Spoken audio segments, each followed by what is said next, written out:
Vedamanickam pastor ஒரு வார்த்தை சொன்னார்கள். சோத்திரம், கர்த்தருடைய வருகைக்கு தகுதியாகணும், ஆயத்தப்படணும்னு சொன்னார்கள். சோத்திரம், கர்த்தருடைய வருகைக்கு போகணும், கர்த்தருடைய வருகைக்கு ஆயத்தப்படணும் அப்படின்னு சொல்லி எல்லாரும் சொல்லி, அவர் மாத்திரமல்ல எல்லாரும் சொல்கிறார்கள், எல்லாரும் பிரசங்கம் பண்ணுகிறார்கள். நல்லதுதான். ஆனா கர்த்தருடைய வருகைக்கு போறதுக்கு ஆயத்தம்னா என்ன என்பதை யாரும் சொல்றது கிடையாது, பேசுறது கிடையாது, உபதேசிக்கிறது கிடையாது. ஆயத்தம்னா என்ன, தகுதினா என்ன, அதை யாரும் சொல்லுவாங்க, பிரசங்கம் பண்றதில்லை, அதை வேதவசனத்தை எடுத்து காட்டுறதில்லை, ஸோ அதை சொல்லிக் கொடுக்கறது இல்லை. நம்முடைய நோக்கம் என்ன, நம்ம சபையோட நோக்கம் என்ன, ஆண்டோட வருகைக்கு போகணும். அதுக்காகத்தான் இந்த கூட்டம். பக்தியா வாழ்ந்து, பரிசுத்தமா வாழ்ந்து, விசுவாசமா வாழ்ந்து, அன்பா வாழ்ந்து, ஐக்கியமா வாழ்ந்து, தேவனோடு சேர்ந்து வாழ்ந்து எப்படியாவது நாம் ஓடி முடிக்கணும். அதுக்கு நம்ம சரீர பரிசுத்தம் ரொம்ப அவசியம். சரீர பரிசுத்தம் இல்லாம மனுஷிய மாம்சம் சுயத்தோடு கூட எந்த காரியத்தையும் செய்து ஜெயம் பெற்ற கிறிஸ்தவர்களாக இருக்க முடியாது. அதனால வேத வசனங்களை எடுத்து சொல்ல முடியாது. என்கிட்ட அவருக்கு பகுதியை கொடுக்கணும். நான் ஒரு கர்த்தருடைய வருகைக்கு போறதுக்கு நமக்கு தகுதி என்ன அப்படின்னு சொல்லி ஒரு 7 காரியத்தை சுருக்கமாக சொல்லும்படியாக விரும்புகிறேன். ஸ்தோத்திரம். கர்த்தருடைய வருகைக்கு போக வேண்டுமானால் முதலாவதாக நமக்கு அதிகமாக ஜெப ஆவி இருக்க வேண்டும். ஜெப ஆவி. ஜெபம் இல்லாம ஸ்தோத்திரம் நமக்கு ஒரு பரிசுத்தத்தை ஏற்படுத்திக் கொள்ள முடியாது. ஜெபம் ரொம்ப அவசியம். அதுக்கு தான் நமது கிருபாசனத்தில் எப்ப பார்த்தாலும் ஜெபம். என்னையா உங்க சபையில எப்ப பார்த்தாலும் ஜெபம் அப்படி சொல்வார்கள். ஏன்? ஜெபம் ஒரு மனுஷனை தகுதியாக்குறது. அதனால ஜெபம் பண்ண வேண்டியது அவசியமா இருக்கிறது. எப்படி ஜெபம் பண்ணுமா? சோதம் விழித்திருந்து இடைவிடாமல் சோர்ந்து போகாமல் அப்படி ஜெபம் பண்ணணுமா? ஏன்? கர்த்தருடைய வருகை எந்த நாள்ல வரும் நமக்கு தெரியாது. அதுக்கு நம்ம தகுதி ஆகணும், அதுக்கு நம்ம ஆயத்தம் ஆகணும். அப்ப ஜெபம் ரொம்ப அவசியம். இன்னைக்கு விசுவாசியுடைய வாழ்க்கையில நீங்க பாத்தீங்க சொன்னா அதிகமாக நம்ம கிருபாசனத்துல பழைய ஆட்கள்ல எங்களை போல ஆளுகள் இருக்கிறபடினாலதான் இந்த அளவுக்கு ஓடிக்கிட்டு இருக்குது. ஆனா அநேக இடங்களில ஜெபங்கள் உபவாசத்துக்கு ஜெபம் பண்ண வர்றாங்க இல்ல, விழித்திருந்து ஜெபம் பண்ண வர்றாங்க இல்ல, காத்திருந்து ஜெபம் பண்ண வர்றாங்க இல்ல. அப்ப ஏதாவது சாக்கு போக்குல சொல்லிடுறாங்க. இந்த விசேஷ கூட்டங்க ராப்போஜன கூட்டம் வைக்க போகும்போது எல்லாரும் கூடிடுறாங்க. மற்ற கூட்டங்கள்ல சரியாக வந்து கலந்து கொள்றாங்க இல்ல. எப்படி ஆயத்தம் வரும், எப்படி தகுதி வரும்? அப்ப அதுல எவ்வளவு குறைபாடுகள் இருக்கிறது. அதனால அதையெல்லாம் நினைச்சுன நீக்கி போட்டு ஜெபத்துல அதிகமாக பிளப்பட நமக்கு கர்த்தர் நமக்கு உதவி செய்யணும். சோத்திரம். கர்த்தர் தான் உதவி செய்யணும், கர்த்தர் தான் நம்ம நடத்தணும். அப்ப ஜெபம் இருந்தா தானே நமக்குள்ள ஒரு ஏவுதல் வரும், எழுப்புதல் வரும், வாஞ்ச வரும், விருப்பம் வரும், ஆர்வம் வரும், தேவன் நேசிக்கூடிய அன்பு வரும். இதெல்லாம் இல்லாம சோத்திரம் இருந்தமானால் பேருக்காக கடமைக்காக இருந்தமானால் நமக்குள்ள என்ன வராது, எழுப்புதல் ஏவுதல் வராது, வாஞ்சைகள் விருப்பம் வராது. அந்த காலங்களெல்லாம் சோத்திரம் எதை செய்தாலும் ஆர்வத்தோடு பெரிய பெரிய காரியங்கள்லாம் விசுவாசிகள் செய்வார்கள். ஊழியர்கள் அந்த அளவுக்கு நேசிப்பார்கள், தாங்குவார்கள். இப்போலாம் குறைஞ்சிக்கிட்டே வருது. சோத்திரம். அப்ப காரணம் என்ன? ஜெபம் குறைய ஆவிக்குரிய அனுபவம் குறைஞ்சிக்கிட்டே வரும். அதுக்கு நம்ம என்ன செய்யக்கூடாது, இடம் கொடுக்கக்கூடாது. இரண்டாவதாக சோத்திரம் ஆண்டவரை பாருங்க, ஆண்டவரத்துல விசுவாசிகளா இருக்கிறவங்க, ஆரம்ப காலத்துல இருந்து இப்ப வரை இருக்கிறவங்க சோத்திரம் நீங்க நம்ம அந்த ஆரம்பத்துல உள்ளவங்க இப்ப உள்ளவங்க என்ன செய்யணும், கற்றுக் கொடுக்கத்தக்க அளவுக்கு கர்த்தருடைய காரியத்துல நிலைச்சு நிற்கிறதான அனுபவம் நமக்குள்ள இருக்கணும். கர்த்தருக்குள்ள நிலைச்சு நிற்கணும். இன்னைக்கு நிலை இல்லாம, உறுதி இல்லாம, ஸ்திரம் இல்லாம, மேலோட்டமாக, வாஞ்ச விருப்பம் இல்லாம மேலோட்டமாக செயல்பட்டு அநேக காரியங்களை சிக்கிக்கொள்கிறார்கள். சோத்திரம். இன்னைக்கு விசுவாசிகள் பாருங்க சபை பேர கெடுக்கத்தக்களுக்கான பல சூழ்நிலைகளை சோத்திரம் ஏற்படுத்திக் கொள்கிறாங்க. ஏன் அந்த உலகத்தினுடைய காரியங்கள் நம்ம ஏன் சிக்கிக்கொள்ளணும், உலகத்தாரோடு ஏன் நம்ம ஒத்து போகணும் அப்படின்னு சொல்லி தெரியாத அளவுக்கு சோத்திரம் மனுஷியத்துல, மாமிசத்துல, சுயத்துல எப்படியாவது அதில் சிக்கிக்கொண்டு கத்திரல ஒரு புடிமானம் இல்லாம, ஒரு வைராக்கிய வாஞ்சை இல்லாம ஏனாதான்னு பார்க்க செயல்படுறாங்க. அந்த தன்மை இருக்கு போனால் ஆண்டோட வருகைக்கு எப்படி போக முடியும், ஆயத்தப்பட முடியும், தகுதியாக முடியும். இந்த தன்மைகள்லாம் இருக்கக்கூடாது, இதெல்லாம் குறைக்கணும். அதுக்கு தான் அதிகமாக பாருங்க மற்ற இடங்கள்லாம் பாருங்க 2 நாள் 3 நாள் வைப்பாங்க, பேருக்க வைக்கிறாங்க, கதை சொல்றாங்க, பாட்டு படிக்கிறாங்க, ஆராதனை பண்றாங்க. சத்தியத்துக்கு முக்கியத்துவம் கொடுக்கறது கிடையாது, மேலோட்டமா பேசிட்டு போறாங்க, அதையும் பேசுறாங்க. ஆனா இங்கே நம்ம கிருபாசனத்துல அப்படி அல்ல. சத்தியத்தை சத்தியமாக சொல்லி விவரங்களை உங்களுக்கு பாருங்க எடுத்துக்காட்டாக பல காரியங்களை சொல்லி உங்களை தெளிவுபடுத்துகிறோம். நீங்க தான் அறிவடைய, தெளிவடைய, கர்த்தருடைய சித்தத்தை நிறைவேற்றி இயேசுவை போல மாற்றப்படுறதுக்கான தகுதியில் நம்ம அடைய வேணுமானால் வசனத்துல தான் நம்ம என்ன செய்யணும், ஆழம் கொள்ள வேண்டும். வசனத்தை அந்த அளவுக்கு நம்ம என்ன செய்யணும், புசிக்கணும். இரண்டாவதாக கர்த்தருடைய வரிக்கு ஆயத்தப்படுவதற்கு ஒன்று ஜெபம் இருக்கணும். ரெண்டாவது கர்த்தருடைய காரியங்களை என்ன செய்யணும், நிலைச்சு நிற்கணும். சோத்திரம். ஆமா, கர்த்தருடைய காரியங்களை நிலைச்சு நிற்காம இருப்பார்களானால் சோத்திரம் அவங்க நிச்சயமாக கைவிடப்பதான் செய்வாங்க.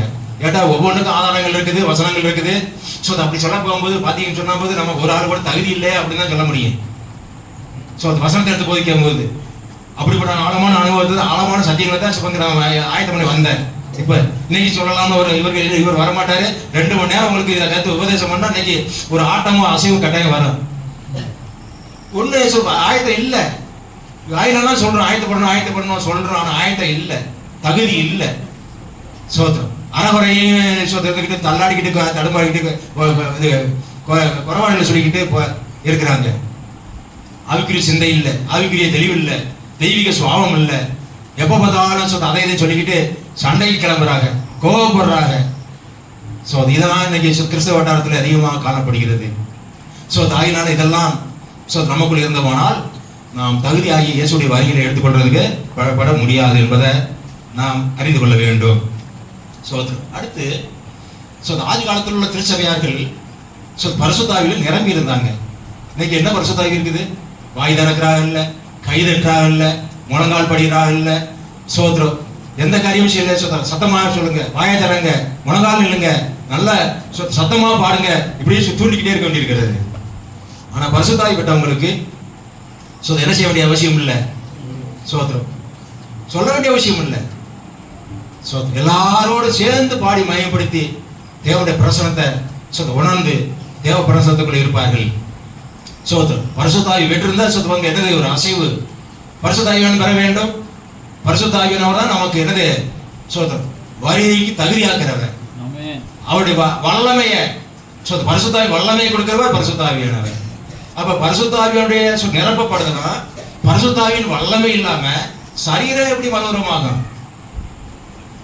அப்ப சரீரம் மறுவரமாகாது. சரீரம் மறுவமாட்டா நம்ம எடுத்துக்கொள்ளப்பட முடியாது. அப்ப இதுக்கெல்லாம் எவ்வளவு தடை இருக்குது? இதுக்கெல்லாம் காரணம் என்ன?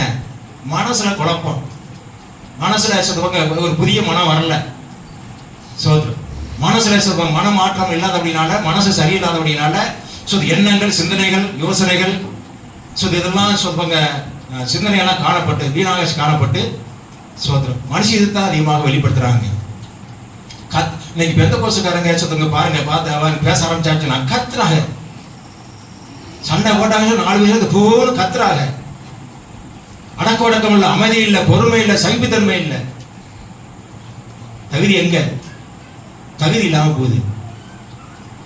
இன்னைக்கு அதிகமாக பாருங்க, பைபிள் வாசிக்கிறாங்க இல்ல, வேதத்தினோட ஆழங்களை அறிகிறாங்க இல்ல, மேலோட்டமாக பகுத்து பதிக்கிறாங்க, பகுத்தறிவு இல்லாம இருக்கிறாங்க. சோத்திரம். நம்ம கிருபாசன விசுவாச சபையில ஒரு ஊழியர் கூட்டத்துல ஒரு வார்த்தை கேட்டேன். நான் கேட்டேன், விசுவாச ஊழியர்கிட்ட ஒரு 100 பேருக்குள்ள இருந்தாங்க. கேட்டேன், என்ன கேட்டேன்னாட்டா, சோத்திரம், பாஸ்டர் நம்ம பூமியில இருக்கிறோம், ஆண்டவர் பரலோகத்தில் இருக்கிறாரு, நம்ம எங்க எடுத்துக்கொள்ளப்பட்டு எங்க இருப்போம்னு கேட்டேன். கிளம்பிட்டாப்ல சண்டைக்கு. என்ன விட மூத்த ஊழியக்காரர், என்ன அப்படி சொல்றீரு? நம்ம நம்ம நரகத்தில் வச்சிருப்பாரு, வைக்க வேண்டிய இடத்துல வைப்பாரு அப்படின்னு பாரு சொன்னாப்புல. இல்ல பாஸ்டர், அப்படி சொல்லக்கூடாது. என்ன சொல்றீரு? அவரு அவர் மூத்தாலும் நான் கொஞ்சம் வயசுல கம்மி, என்ன சொல்றீரு அப்படின்னு கேட்டாப்புல. என்ன சொல்ல? சோத்திரம். ஒரு நிச்சயம் இல்லாம நம்ம ஓடக்கூடாது. ஒரு நிச்சயம் நமக்குள்ள இருக்கணும். என்ன நிச்சயம்? இயேசுடைய வரியில போய் இந்த இடத்துல இத்தனை வருஷம் இருப்பேன்னு சொல்லி நம்பிக்கை இருக்கணும். தெரியணும்.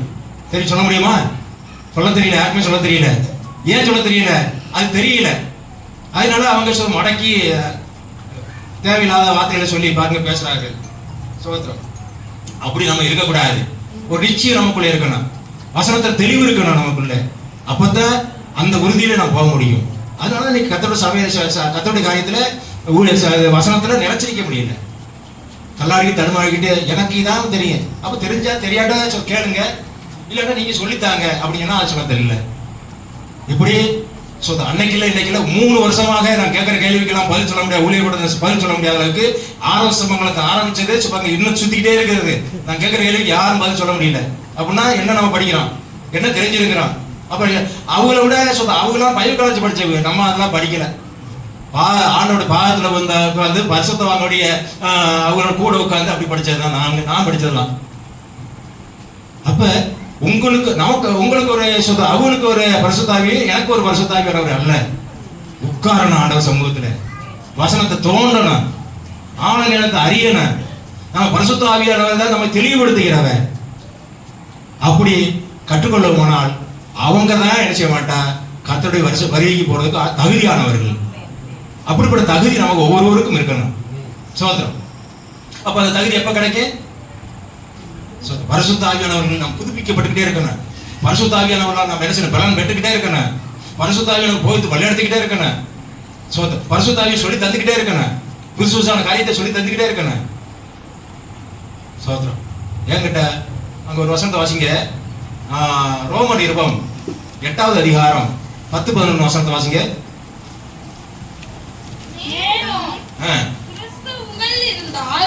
சரீரமானது பாவத்து நிமித்தம் மரித்ததாயும் ஆவியானது நீதி நிமித்தம் ஜீவனுள்ளதாயும் இருக்கும். அன்றியும் இயேசுவை மரித்தோரிலிருந்து எழுப்பினவருடைய ஆவி உங்களில் வாசமாய் இருந்தால், கிறிஸ்துவை மரித்தோரிலிருந்து எழுப்பினவர் உங்களில் வாசமாய் இருக்கிற தம்முடைய ஆவியினாலே சாவுக்கு ஏதுவான உங்கள் சரீரங்களை உயிர்ப்பிப்பார். ஆகையால் சகோதரரே, மாம்சத்தின்படி பிழைப்பதற்கு நாம் மாம்சத்துக்கு கடனாளிகள் அல்ல. மாம்சத்தின்படி பிழைத்தால் சாவீர்கள், ஆவியினாலே சரீரத்தின் செயலை அழித்தால் பிழைப்பீர்கள். போதும்.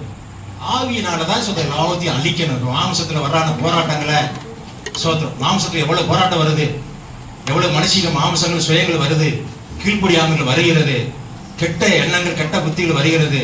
எல்லாத்தையும் அழிக்கப்பட வேண்டுமானால் என்ன செய்யணும்? பரிசுத்த ஆவியானவர்கள் நம்ம இருக்க வேண்டும். பரிசுத்த ஆவியார் நம்ம நிரப்பப்பட்டிருக்கணும். ஜெப ஆவி நமக்குள்ள கிரியை செய்ய வேண்டும். அப்ப கர்த்தருடைய வருகைக்கு நாம் ஆயத்தப்பட வேண்டுமானால் முதலாவதாக ஜெபம் ஆவி இருக்க வேண்டும். ஜெபம் பண்ண வேண்டும். விழித்திருந்து காத்திருந்து சோத்து போகாம என்ன சொல்லி ஜெபம் பண்ணிக்கிட்டே இருக்கணும். உபவாச ஜெபம், அந்த ஜெபம் இந்த ஜெபம் சபையில் அடிக்கடி வைக்கிறோம். நம்ம பலப்படுறதுக்காக, நம்ம தகுதியாக்கப்படுறதுக்காக, ஆயத்தப்படுறதுக்காக.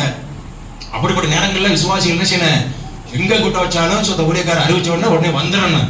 சூழ்நிலைகளையும் சாக்கு போக்களையும் சொல்லக்கூடாது. ஏன்? நம்ம நோக்கம் என்ன? ஆண்டவர் வருகைக்கு ஆயத்தப்பட வேண்டும், ஆண்டவர் வருகையை எதிர்கொண்டு போக வேண்டும் என்பதற்காகத்தான். அப்ப ஒண்ணு ஜெபத்தினால நம்ம என்ன செய்யணும்? விழித்திருந்து ஜெபம் பண்ண வேண்டும். இரண்டாவதாக அவர்களே நிலைச்சிருக்க வேண்டும். மூன்றாவதாக ஆவியினால என்ன செய்யணும்? நிரப்பப்பட்டிருக்கணும். ஒவ்வொன்றுக்கும் பல வசனங்கள் இருக்கிறது. சரி, நாலாவதாக இவ்வளவுலாம் பண்றமே, இதெல்லாம் ஆவியில் நிரம்புறோம், அந்நிய பாஷை பேசலாம், ஜெபம் பண்றோம், அப்படி பண்றோம் இப்படி பண்றோம். ஆவியில் அனல் இருக்குதா? ஆவியில் அனல் இருக்கணும். சோதம். அது ஜெபம் பண்ண போகும்போது நமக்குள்ள ஒரு ஆவியில ஒரு அனல் வந்த உடனே நம்ம அறியாமலே சொல்லுவாங்க, என்னடா தேவனுக்கு எடுத்த காரியங்கள்ல ஊழிய காரியங்கள்ல எந்தெந்த காரியங்களை எப்படி செய்யணும்னு சொல்லி நமக்குள்ள ஒரு ஆர்வம் உண்டாக்கிட்டே இருக்கும். அதை செய்யணும் ஊழியக்காரோட ஒத்துழைப்பு பண்ணணும், தோணு கொடுக்கணும். சோதரம். பல காரியங்களை ஊழியக்காரர் சொன்ன உடனே அப்படியே ஏற்றுக்கொண்டு அந்த காரியங்களை செய்து அந்த ஊழியத்தை நிறைவேற்றி முடிக்க அப்படி தகுதியெல்லாம் வரும். ஆவியிலே அனலா இருக்கணுமா? சோத்திரம். ஆமா. அப்ப பரிசுத்தாவினால் நிரம்பி இருந்ததான் சோத்திரம். பரிசுத்தாவினால் நிரம்பி இருந்ததான் நமக்குள்ள என்ன செய்ய? அந்த ஆவியோட அனல் நமக்குள்ள வரும். ஆவியில் அனல் வந்தாட்டீங்கன்னா ஊழியம் செய்யணுமே, ஆத்மாக்களை சந்திக்கணுமே, சுவிசேஷம் அறிவிக்கணுமே. சோத்திரம். இவங்க எல்லாம் சொன்னாங்க சுவிசேஷம் அறிவிக்க போகும்போது அடி வாங்கணும் மிதி வாங்கணும்னு சொல்லி என்ன செஞ்சாங்க தெரியுமா? நான் என்ன செய்யப்படும் தெரியுமா? சைக்கிள் செயின் அடிச்சு பிடிச்சி தூக்கி அடிச்சு முதுகு பக்கம் பாருங்க அடிச்சு எவ்வளவு காயப்பட்டு சோத்திரம். எத்தனை நாள் படுக்கையெல்லாம் இருந்திருக்க தெரியுமா? இந்த இடத்துல ஒரு இந்த நெத்தியில ஒரு தடிப்பு இருக்கும். அந்த இடத்துல எனக்கு இருக்குது, இப்பவும் இருக்குது. யார் பார்த்தாலும் கண்டுபிடிச்சிடலாம். அதெல்லாம் ஒரு மனுஷன் பிடிச்சி தள்ளி நிலையில அடிச்சு மயக்கப்பட்டு விழுந்து சுவிசேஷ அறிவிக்க போன இடத்துல சோத்திரம். அடுத்து சுவிசேஷ அறிவிக்கணும் சொல்றான். பயம் இல்லாம துணிச்சல் அறிவிக்கும் சொல்றான். அறிவிக்க போகும்போது பல பிரச்சனை வரத்தான் செய்யும். எங்கேயாவது சுவிசேஷ அறிவிக்க போனதுல கண்ணீர் போக விடாது யாராவது பாத்திருக்கீங்களா?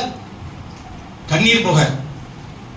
எனக்கு என்னுடைய போலீஸ் ஸ்டேஷன் வச்சு அடைச்சு வச்சு கண்ணீர் புகை விட்டார்கள்.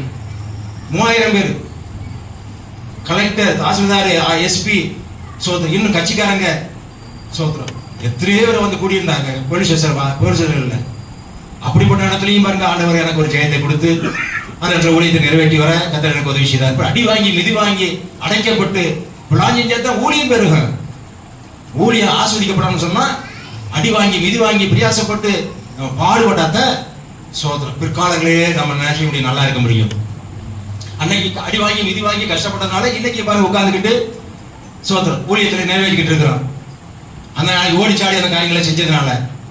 அப்ப நமக்குள்ள ஆவியில அனலும் கர்த்தருக்கு ஊழிய ஆவியில அனல் இருக்க போகும்போது கர்த்தருக்கு ஊழியம் செய்யணும்னு சொல்லி எண்ணம் சிந்தை நமக்குள்ள உண்டாகும். சோதரம் அதனால சோதரம் நாம் என்ன செய்யணும், நல்ல ஆவியில் நிரம்பி வசனத்துல நிரம்பி இருந்தா நாம் ஆவியில அனல் கொண்டு இருக்க போகும்போது வசனத்துல நிரம்பி இருக்கணும், பரிசுத்த ஆவியில் நிரம்பி இருக்கணும். அப்ப ரெண்டு இருந்தாத நான் விரும்புற விருப்பம் நமக்குள்ள நிறைவேறும், பாரம் உண்டாகும் நமக்குள்ள. சோத்திரம் எல்லாம் அனுகூலமா இருக்கும். முடியுமா? நீங்க நான் சொல்றேன் பாருங்க, சோத்திரம் 10 காசு இல்லாம 10 ரூபா கூட இல்லாம எப்படி நடத்துறாங்க பரிசுத்த ஆவி எப்படி நடத்துறான்னு சொல்றதுக்காக சொல்றேன். 10 ரூபா கையில காசு இல்லாம இங்க இருந்து ராமநாதத்துல கீழக்கரையில இருந்து அந்தமான் போயிட்டு 2 மாசம் ஒளி செஞ்சுட்டு திரும்பி வர மட்டுமாக 10 காசு செலவழிச்சுக்கலாம். என் கையில செலவழிக்க கர்த்தர் அனுமதிக்கவே விடல. நடத்திக்காக சொல்றேன். அப்ப அந்த வசனமும் அந்த பரிசுத்த ஆவியே எந்த அளவுக்கு அதை கொண்டு போகுது. அப்ப விசுவாசிக்கிற நமக்கு விசுவாசம் உலகத்தை ஜெயிக்கிற ஜெயம் என்று சொல்லி பாக்குறோம். எனக்கு அது ஒரு சாட்சி. அந்தமான் ஊழியத்துக்கு போயிட்டு 2 மாசம் எத்தனை ஆயிரம் எத்தனை குறைஞ்சது போயிட்டு 50,000 ரூபாய் செலவழிக்கிற 2 மாசம் இருந்துட்டு போய் திரும்பி வர 50,000 வேற 10 காசு எனக்கு செலவழிக்காது. எல்லாமே கர்த்தர் தான் நடத்தினார். கர்த்தர் தான் எல்லாம் செய்யறதுக்கு அனுகூலத்தை பாராட்டு. யாரு எல்லாம் ஹிந்தி மலையாளம் அவங்க ராஜ்ஜி ஒழிச்சு சோத்திரம் இப்படிப்பட்டான அது மொழிகள் உள்ளவர்கள் அவங்க மத்தியில போய் ஊழியம் செஞ்சுட்டு வர்றது கர்த்தர் அனுமதிச்சா காரியங்கள் செய்யறாருன்னா பாருங்க எப்படி நடத்திருக்காருன்னு. இது காரணம் என்ன? பரிசுத்த ஆவி. இது காரணம் என்ன? வேத வசனம். அது கிறிஸ்டியன் பாஸ்டர் இருந்தாச்சுன்னா எப்படி இருக்கும், அவர் எப்படி உற்சாகப்படுத்தினார், எப்படி எங்களை வழிநடத்தினார் என்பதை எனக்கு அந்த ஆரம்பத்தில் உள்ள ஆளுகளுக்கு தான் தெரியும். அவங்க இருந்து வளர்ந்ததுனால அந்த அவங்களுக்கு வித்து அந்த அளவுக்கு நடத்தினது. அப்ப ஆவியில என்ன செய்யணும்? அனலா இருக்கணும். சோத்திரம். அப்பதான் சோத்திரம் நாம் எந்த காரியத்தை செய்து எழுப்புதல் வரும், ஏவுதல் வரும், உணர்வு வரும், அதை செய்ய சொல்லி விருப்பம் வரும். சோத்திரம். கர்த்தருக்காக வாழக்கூடியான எப்போது காலையில் அதிகாலையில் எழுப்பி ஜெபம் பண்ணணுமே, பைபிள் வாசிக்கணுமே, ஆராய்ச்சி பண்ணணுமே, அதை செய்யணுமே, இதெல்லாம் சொல்லி கட்டுப்படணுமே அப்படின்னு சொல்லி வாஞ்ச வரும். எல்லாம் அந்த ஆவியிலே உள்ள வசனத்தில் உள்ள தெளிவு நமக்குள்ளே வர வேண்டும். சோத்திரம். 6வதாக நான் பார்க்க போகும்போது சோத்திரம் இந்த கனி கொடுக்கணுமா? கனி என்னது? நம்ம சுவாவங்கள், குணங்கள், சோத்திரம் தெய்வீக தன்மைகள் நமக்குள்ளே அதிகமாக என்ன செய்ய இருக்கணும். இருக்குதா? சோத்திரம். கர்த்தர் வரி போறதுக்கு தகுதியை ஆயத்தா இது கனி கொடுக்கிற வாழ்க்கை. இன்னைக்கு அதனால பாருங்க எல்லாம் வீக்னஸா தான் இருக்குது. தாழ்மை இல்லை, பொறுமை இல்லை, சைவத்தன்மை இல்லை, மேட்டிமை, பெருமை, அகந்த, இருமாப்பு, பிடிவாதம், கீழ்ப்படியாம, உணர்வுட்ட தன்மை இதான் இருக்கு. எவ்வளவு நம்ம பாருங்க நினைச்சுனா போட்டு அடிச்சு நொறுக்கிறாங்க. சுபங்க பிரசங்கத்துல 4 நாள் பிரசங்கம் கேட்டிருக்கிறான். ஆனாலும் அந்த சுவாவங்கள் சோத்திரம் விட்டு விலகவில்லை. சோத்திரம். அப்ப எப்படி இதுல ஜெயம் எடுக்காவிட்டா சோத்திரம் அப்புறம் எப்படி ஆண்டோட வருகை போக முடியாது. அதனால இதெல்லாம் என்ன செய்யணுமா? ஜெயம் எடுக்க வேண்டும். சோத்திரம். சுவாவங்கள் பக்குவப்பட வேண்டும். சோத்திரம். நல்ல கனிகள் இருந்த கிறிஸ்தவ ஜீவன் நமக்குள்ளே இருக்க வேண்டும். இன்னைக்கு உலகத்தார போல பாருங்க காணப்படுறாங்க, செயல்படுறாங்க. உலகத்தார போல பங்க சம்பந்த கொலை பார்க்குறாங்க. அதை இதையும் தொழில் செய்தலையும் உலகத்தார போல பார்க்க செய்து எப்படியாவது பணம் சம்பாதிக்கணும் அந்த குறிக்கோளில் இருக்கிறாங்க ஆவிக்குரியவர்கள். எதை செய்யக்கூடாதோ அதை செய்து கெட்டவர்களை வரவழைத்துக் கொள்கிறார்கள். பஞ்சாயத்து பரிகாரங்கள் வருகிறது. சோத்திரம். ஒரு கிறிஸ்தவ ஊழியக்காரங்க ஆண்டவருக்காக ஊழியம் செய்யறவங்க நம்ம காரியம் என்ன? தேவன் தந்தா சோத்திரம், தேவன் தராட்டாலும் சோத்திரம், தேவன் தராம இருக்க போறது கிடையாது. இவங்க என்ன செய்யறாங்கட்டா ஒரு 10 பேரை வெளிநாட்டுக்கு அனுப்புனா தசமமா வருமா அப்படின்னு சொல்லி விரும்பி காணிய காசுகளை போட்டு என்ன செய்யறாங்கன்னாட்டா வெளிநாட்டுக்கு ஆளுகள் அனுப்புறார்கள். அங்க போயிட்டு திரும்பி அவங்க செயல்பட முடியாத அளவுக்கு திருப்பி வந்த பணத்தை கட்ட முடியல. ஸோ அதனால இப்போ குடும்பங்களில் பிரச்சனை, ஊழியங்களில் பிரச்சனை, பல போராட்டங்கள் வந்து வருது. இதெல்லாம் என்ன சிந்தை? சோதரம். இதெல்லாம் சுதந்திர, இதெல்லாம் மனுஷத்துக்கு, மாம்சத்துக்கு, சுயத்துக்கு இடம் கொடுக்குற காரணம் என்ன? வேதவாசனம் வெளிச்சம் இல்லை, ஜெப ஆவி இல்லை, உலகத்தின் ஆவி கிரியை செய்கிறது. சோதரம் அப்படி என்ன செய்யக்கூடாதான்? காணப்படக்கூடாது. சோதரம். அடுத்தபடியாக நமது பரிசுத்தத்தை காத்துக்கொள்ளணும். பரிசுத்தத்தை காத்துக்கொள்ளணும். நீ பரிசுத்தத்தை காத்துக்கொள்ளக்கூடிய இது இருக்குத, பரிசுத்தத்தை காத்துக்கொள்ளணுமா? சோதரம். இந்த 1 யோவான் 3:3 வசனத்தை வாசித்து பாருங்க. 1 யோவான் 3:3 வசனத்தை.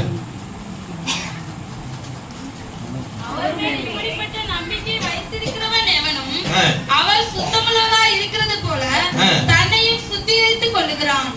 பாவம் செய்கிற எவனும் நியாயப்பிரமாணத்தை மீறுகிறான். நியாயப்பிரமாணத்தை மீறுகிறதே பாவம். போதும்.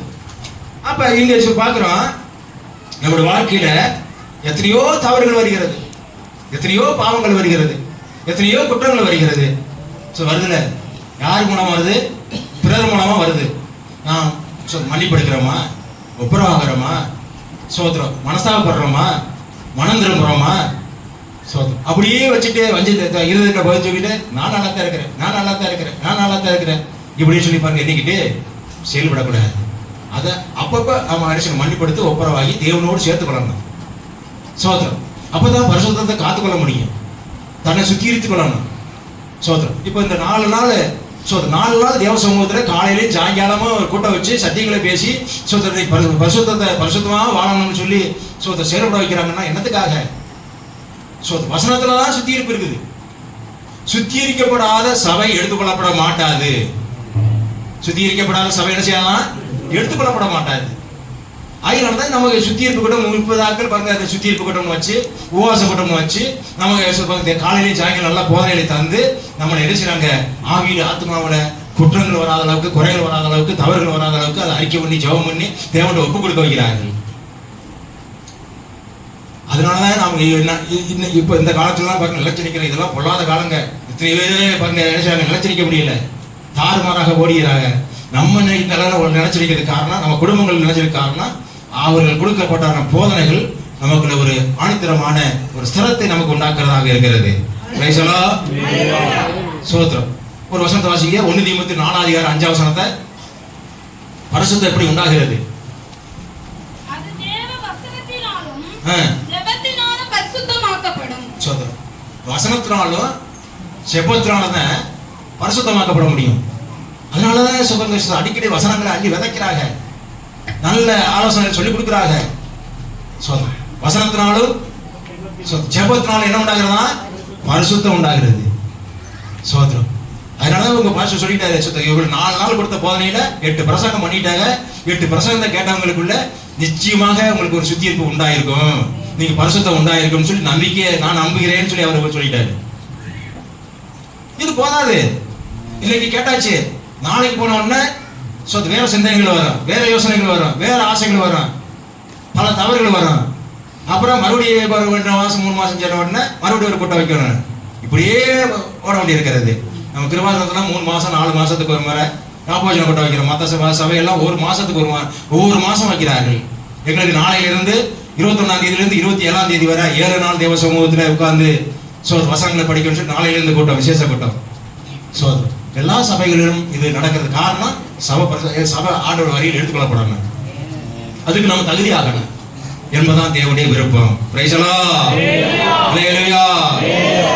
நாம் பூமிக்குரிய சிந்தையோடு கூட இருப்போமானால், உலக சிந்தையோடு கூட இருப்போமானால் ஆயத்தப்பட முடியும். ஆயத்தப்படாமல் எப்படி எடுத்துக்கொள்ளப்பட முடியும் சொல்லி நீங்க சரியாக அறிந்து கொள்ள வேண்டும்.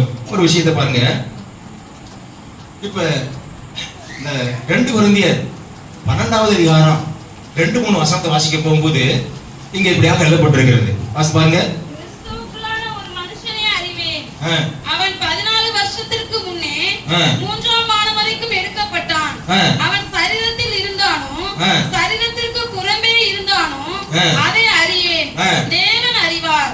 அந்த மனுஷன் பரதீசுக்குள் எடுக்கப்பட்டு மனுஷர் பேசப்படாததும் வாக்கு கெட்டாததுமாகிய வார்த்தைகளை கேட்டான் என்று அறிந்திருக்கிறேன். அவன் சரீரத்தில் இருந்தானோ சரீரத்திற்கு புறம்பே இருந்தானோ அதை அறியே தேவன் அறிவார். இப்படிப்பட்டவனை குறித்து மேன்மை பாராட்டுவேன். போதும். இப்ப இந்த வசனத்தை வாசித்தோம் இல்லையா? இந்த இப்ப நம்ம பூமியில இருக்கிறோம். சோ இயேசு பரலோகத்துல இருக்கிறார். இப்ப நம்ம எங்க போகணும் அப்படின்னு சொல்ல போகும்போது பூமியில இருக்கப்பட்டவங்க அந்த மூன்றாம் வானத்துல மத்திய பிரதேசத்துல தான் கொண்டு நம்ம வைப்பார்னு சொல்லி வைப்பார். நம்ம அங்கதான் இருக்க போறோம். எத்தனை வருஷம் இருப்போம்? 7 வருஷம் அங்க இருக்க போறோம். அதுக்கு மேல அங்க இருக்க முடியாது. ஏன் அங்க போகணும்? எல்லாரும் மத்தியாயத்துல போறாரு, மத்தியாயத்துல கொண்டு போய் வைக்க போறாரு, மத்தியாயத்துல நம்ம போக போறோம், மத்தியாயத்துல வந்து ஆண்டவர் இறங்குவார் அப்படின்னு சொல்றாங்க. மத்தியாயம் சொல்ல போகும்போது அது 2வது வானம், இது 3வது வானம். 3வது வானத்துல மத்திய பிரதேசம் இருக்கிறது. இந்த மத்திய பிரதேசத்துல யார் இருக்கிறார்கள் என்று சொல்ல போகும்போது இங்கதான் ஏனோக்கு, எலியா, மோசே தூதர்கள் எல்லாரும் இங்க இருக்கிறாங்க. இந்த இடத்துலதான் தேவன் நம்மை கொண்டு வைப்பார். நாம் இங்க 7 வருஷம் இருப்போம். 7 வருஷத்துக்கு முன்னாடி பூமியில என்ன செய்ய நடக்க போகுது? சில உபத்திரவ காலங்கள் பாருங்க, உபத்திரவ காலங்கள் நடக்க போறது அதிக சாவட காலத்துல. அதுவரை நம்ம அங்க இருக்க வேண்டும்.